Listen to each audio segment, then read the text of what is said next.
Hi everyone. सामने जो screen पर आपको ये तस्वीर दिख रही है, ये गाज़ा की है।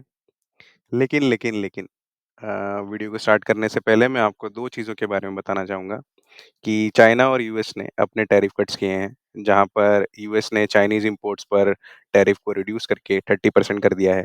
वहीं चाइना ने यूएस इंपोर्ट्स पर टैरिफ 15% कर दिया है।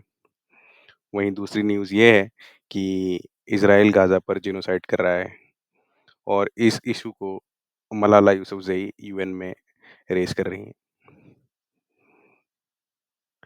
लेकिन ये दोनों चीज़ों को मैंने एक साथ आपको इसलिए दिखाया है क्योंकि अगली वीडियो में आगे चलकर मैं आपको होने वाले इस डेडली मैसेकर के बारे में एक डिटेल में बताने वाला हूँ। लेकिन इसके पहले कि आप किसी कन्क्लूज़न में पहुँचे, मैं आपको ये बताना चाहता हूँ कि मैं किसी भी कम्युनल या फिर रिलीजन या फिर कहें ह्यूमैनिटेरियन ग्राउंड्स पर इस वीडियो को नहीं बना रहा हूँ। बल्कि मैं आपको सारे एंगल्स दूँगा, जिसमें आप ये सोच पाएँगे कि ये क्राइसिस, ये टेरर अटैक्स ये सब कुछ क्यों स्टार्ट हो रहा है और क्यों किया जा रहा है। लेकिन इसके पहले मैं एक स्टोरी लाइन की प्लॉट बिल्ड करना चाहूँगा। एक आर्टिकल में मैं पढ़ रहा था जहाँ पर चाइना ने ये कहा कि वो 120% तक टैरिफ झेल सकता है अपने लिथियम आयन और बैटरी और ईवी प्रोडक्ट्स पर। फिर भी वो मार्केट को रूल करता रहेगा। यानी कि वो अपने प्राइस को इतने रिड्यूस कर सकता है कि अगर 120 से 200% तक टैरिफ भी उसके प्रोडक्ट्स पर लगा दिया जाए, फिर भी वही मार्केट में एक्सपोर्ट करता रहेगा। और ये लिथियम बैटरीज़ पर ज़्यादा एप्लीकेबल है compare to other Chinese products. अब मैंने इसके बारे में आपको क्यों बताया, ये आगे चलकर आप इस डॉट को कनेक्ट कर पाएँगे। गाज़ा में हो रहे अटैक्स पर अब तक के 1 लाख लोग इंजर्ड हो चुके हैं, मिलियंस डिस्प्लेस्ड हो चुके हैं, यानी रिफ्यूजी बनकर दूसरे कंट्री में जा चुके हैं और 50,000 से भी ज़्यादा लोग अब तक अपनी जान गँवा चुके हैं। इज़राइल का ये कहना है कि वो फ़लस्तीन को एक अलग कंट्री नहीं मानता और वो उसे रिकॉग्नाइज़ भी नहीं करता, क्योंकि ये एक ओटोमन एम्पायर का एक प्रोविंस यानी कि एक पार्ट था और ऐसा कोई नेशन नहीं था। सो वो इज़राइल को तो ऑब्वियसली एक इस्लामिक नेशन नहीं बनाना चाहेगा। सिमिलरली वो ये भी नहीं चाहता कि फ़लस्तीन अपने लिए एक अलग इस्लामिक नेशन बना ले। वो चाहता है कि वो इज़राइल में ही एज़ अ माइनॉरिटी रिलीजन बनकर रहे।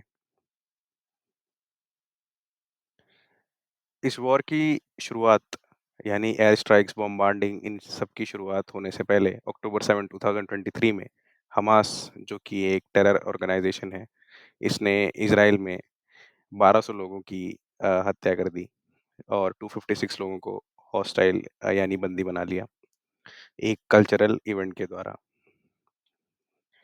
और ये इज़राइल में घुसकर इन्होंने किया था, जहाँ पर ये पैराशूट पहनकर डायरेक्ट उस इवेंट में आ गए और डायरेक्टली सबको मारने लगे। उसके ही अगले दिन यानी अक्टूबर 8, 2023 को उन्होंने एक उसी इज़राइल से हॉस्टाइल बनाई हुई एक लेडी को नेकेड परेड करवाया और उसका वीडियो सोशल मीडिया पर डाल दिया और ये हमास टेरर ऑर्गेनाइज़ेशन ने एक इसकी ज़िम्मेदारी ली। जबकि वो वुमन एक जर्मन सिटीज़न थी, एक टैटू आर्टिस्ट थी। ऐसा ही सेम इंसिडेंट अगर आपको याद होगा, तो उसी ईयर में 21 जुलाई 2023 को मणिपुर में हुआ था, जहाँ पर नेकेड वुमन को परेड कराया गया था। मेटी जो वॉर हुआ था 2 ट्राइबल ग्रुप्स के बीच में। लेकिन उसके पहले मैं आपको एक क्लिप दिखाना चाहूँगा, यानी कि 2 क्लिप दिखाना चाहूँगा।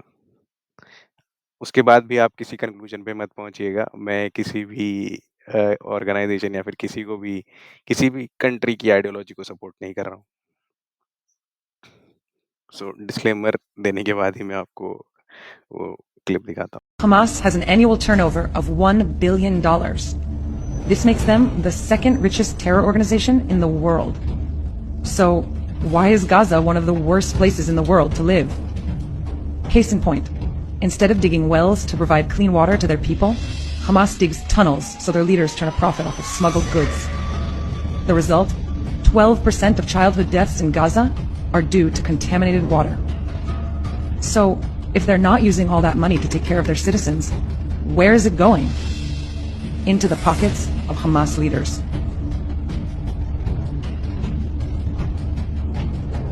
And you know what the worst part is?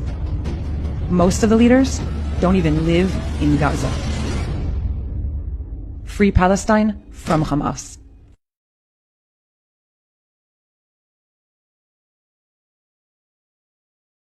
Senator Rubio, will you call for No, I will ceasefire in not. Gaza? On the Senator contrary. Rubio, Are you filming it? Wait, So I yes. want you guys to get this. I want them to destroy every element of Hamas they can get their hands on. These people are vicious animals who did horrifying crimes. And I hope you guys post that. 'Cause And that's what my about the position. civilians I that are blame being Hamas. killed What- every day? Hamas should stop hiding behind civilians, putting civilians in the way. Hamas knew that this was going to lead to this. So Hamas should stop building their military installations underneath hospitals. So you underneath don't civilians. care that 15,000 Absolutely, I have do. died. You don't care about the babies that are I being care. I killed think every it's day. horrifying. I think it's Yeah. terrible, and I think Hamas is 100% to blame. That's what I think. Make sure you post that, please. अभी उस clip में आपने Rubio को देखा, जो कि reporter को ये कह रहे थे कि इज़राइल जो कर रहा है, जो सिविलियंस को मार रहा है, वो ये सही कर रहा है। और कमाल की बात ये है कि ये वही रूबियो है, जो अभी हाल ही में हुए टेररिस्ट अटैक में, जहाँ पर 26 लोगों की जान गई और इंडिया और पाकिस्तान के बीच में वॉर जैसी सिचुएशन आ गई थी, जहाँ पर इंडिया ने एयर स्ट्राइक किया पाकिस्तान के ऊपर और ये मीडिएटर बनने का काम कर रहे थे इंडिया और पाकिस्तान के बीच में। और ये कह रहे थे कि हमें डी-एस्केलेट कर देना चाहिए टेंशन्स को। लेकिन ये वही रूबियो है, जो इज़राइल जो कर रहा है फ़लस्तीन के साथ, उसे सपोर्ट कर रहे हैं। सो कई लोगों की नज़र में ये सही भी हो सकता है, कई लोगों की नज़र में ये गलत भी हो सकता है। लेकिन इसे ही कहते हैं वर्ल्ड पॉलिटिक्स। आपको धीरे-धीरे ये समझ में आएगा।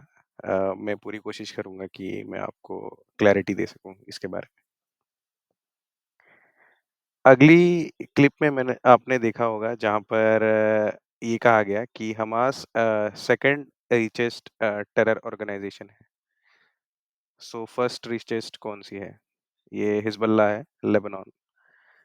वहाँ पर ये पावर में है, सो इसे पब्लिक सपोर्ट है, तो ऑब्वियसली ये हिज़्बुल्लाह है, लेबनान। वहाँ पर ये पावर में है, सो इसे पब्लिक सपोर्ट है, तो ऑब्वियसली ये रिचेस्ट ऑर्गनाइज़ेशन होगी।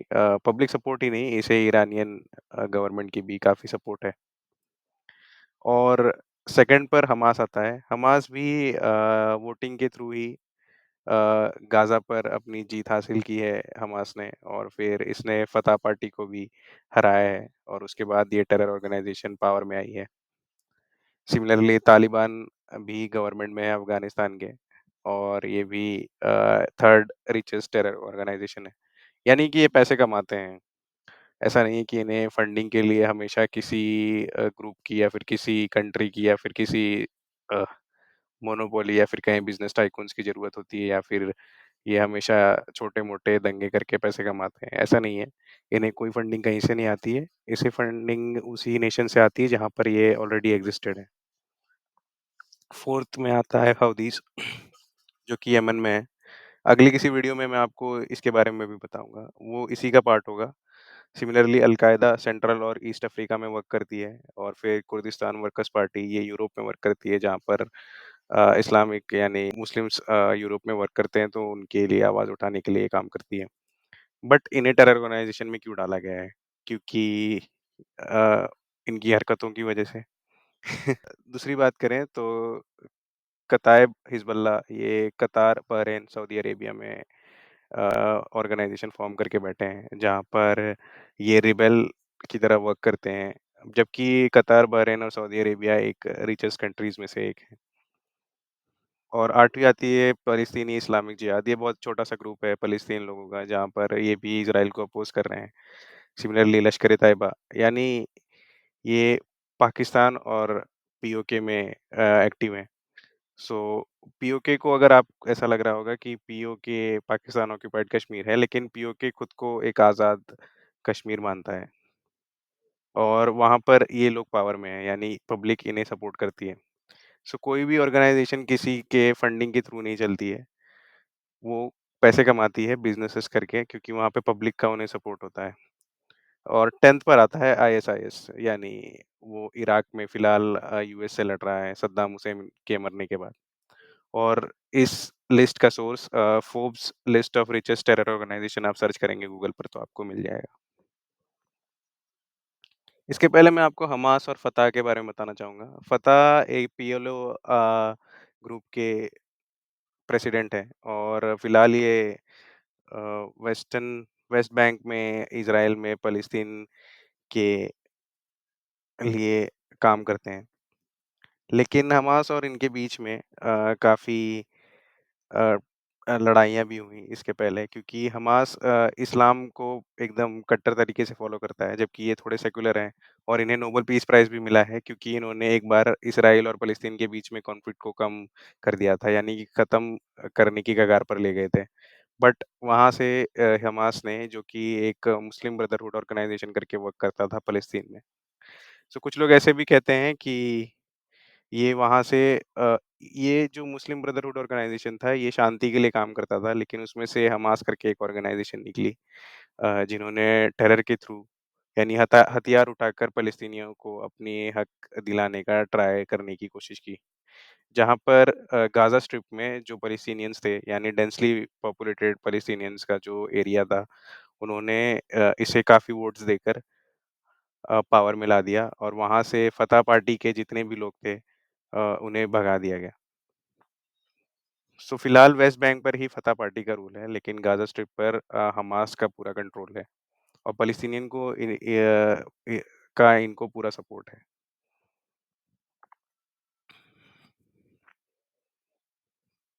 जब इज़राइल के प्राइम मिनिस्टर राबिन और फतह ने पीस एग्रीमेंट किया था, कॉन्फ्लिक्ट को एकदम कम कर दिया था।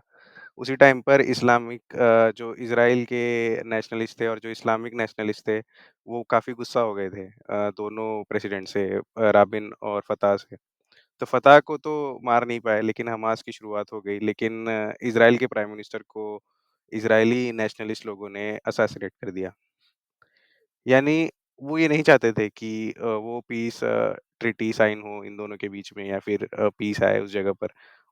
क्योंकि पहली बात तो इज़राइल फ़लस्तीनियों को एकदम एकदम से एक्सेप्ट नहीं करना चाहते थे। सिमिलरली फ़लस्तीन वाले भी इज़राइल को इज़राइल के अंदर एक माइनॉरिटी रिलीजन बनकर नहीं रहना चाहते। लास्ट में वीडियो खत्म करने से पहले मैं आपको बताना चाहूँगा कि इसका एक और एंगल है जहाँ पर इज़राइल फ़लस्तीन पर इसलिए भी हमला कर रहा है, यानी कि गाज़ा स्ट्रिप पर क्योंकि वहाँ पर काफ़ी ज़्यादा नेचुरल रिसोर्सेज़ हैं। अब इसे मैं आगे की वीडियो में कंटिन्यू करूँगा क्योंकि वीडियो काफ़ी बड़ी हो गई है।